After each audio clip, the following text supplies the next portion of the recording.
आखिर ये bitcoin currency क्या है जिसमें इतना बड़ा घोटाला किया गया? पिछले 7-8 वर्षों से बिटकॉइन का नाम बड़ी तेजी से उभर कर सामने आया है।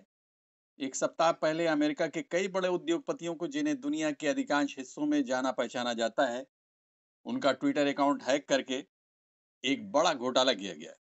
इस स्कैम का शिकार बहुत से भोले भाले लोगों को बनाया गया।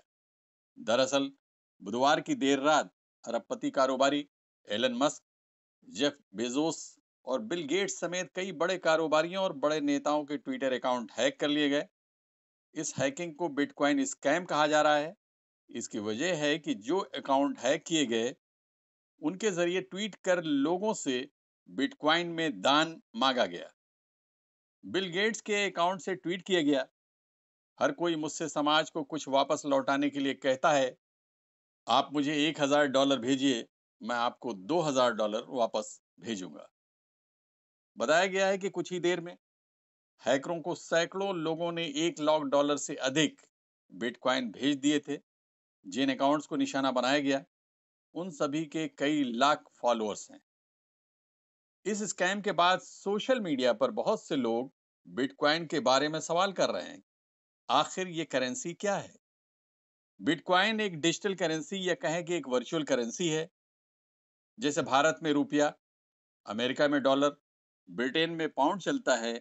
और ये फिजिकल करेंसी होती है जिसे आप देख सकते हैं, छू सकते हैं और नियमानुसार किसी भी स्थान या देश में इसका इस्तेमाल कर सकते हैं। लेकिन क्रिप्टो करेंसी की कहानी इससे थोड़ा अलग है। दूसरी करेंसी की तरह इसे छापा नहीं जाता और यही वजह है कि इसे आभासी यानी वर्चुअल करेंसी कहा जाता है। बिटकॉइन के बारे में दो बातें सबसे अहम है। एक तो ये कि बिटकॉइन डिजिटल यानी इंटरनेट के जरिए इस्तेमाल होने वाली मुद्रा है, और दूसरी ये कि इसे पारंपरिक मुद्रा के विकल्प के तौर पर देखा जाता है। जेब में रखे नोट और सिक्कों से जुदा, बिटकॉइन ऑनलाइन मिलता है। बिटकॉइन को कोई सरकार या सरकारी बैंक नहीं छापते। एक्सपीडिया और माइक्रोसॉफ्ट जैसी कुछ बड़ी कंपनियां बिटकॉइन में लेन देन करती हैं। इन सब प्लेटफॉर्म पर ये एक वर्चुअल टोकन की तरह काम करता है। हालांकि बिटकॉइन का सबसे ज्यादा इस्तेमाल निवेश के लिए किया जाता है। बिटकॉइन के फायदे और नुकसान। बाजार में बिटकॉइन के अलावा भी अन्य क्रिप्टो करेंसी उपलब्ध हैं, जिनका इस्तेमाल आजकल अधिक हो रहा है। जैसे red coin, Siya coin, Syska coin, vice coin और मोनरो। साल 2018 में भारतीय रिजर्व बैंक ने विनियमित संस्थाओं को क्रिप्टो करेंसी में कारोबार नहीं करने के निर्देश जारी किए थे। लेकिन internet and mobile association of India ने भारतीय रिजर्व बैंक के सर्कुलर पर आपत्ति जताते हुए सुप्रीम कोर्ट में याचिका दाखिल की थी, जिस पर सुनवाई करने के बाद मार्च 2020 में भारतीय सुप्रीम कोर्ट ने वर्चुअल करेंसी के माध्यम से क्रिप्टो करेंसी में लेन देन की इजाजत दे दी थी। क्रिप्टो करेंसी के कई फायदे हैं।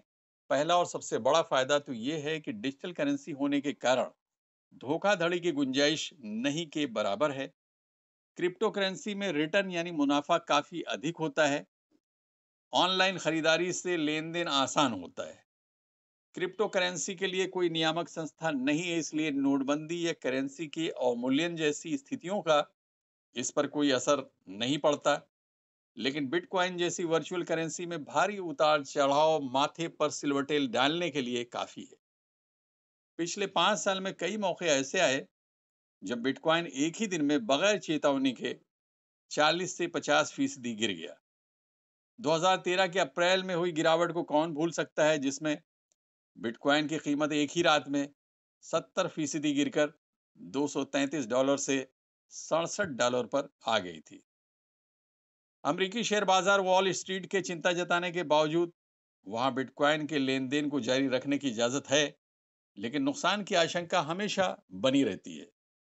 इसका सबसे बड़ा नुकसान तो यही है कि ये वर्चुअल करेंसी है और यही इसे जोखिम भरा सौदा बनाता है। इस करेंसी का इस्तेमाल ड्रग सप्लाई और हथियारों की अवैध खरीद फरोख्त जैसे अवैध कामों के लिए किया जा सकता है। इस पर साइबर हमले का खतरा भी हमेशा बना रहता है। हालांकि जानकार कहते हैं कि ब्लॉकचेन को हैक करना आसान नहीं है। Abid Naqvi, press 9 news, Mumbai.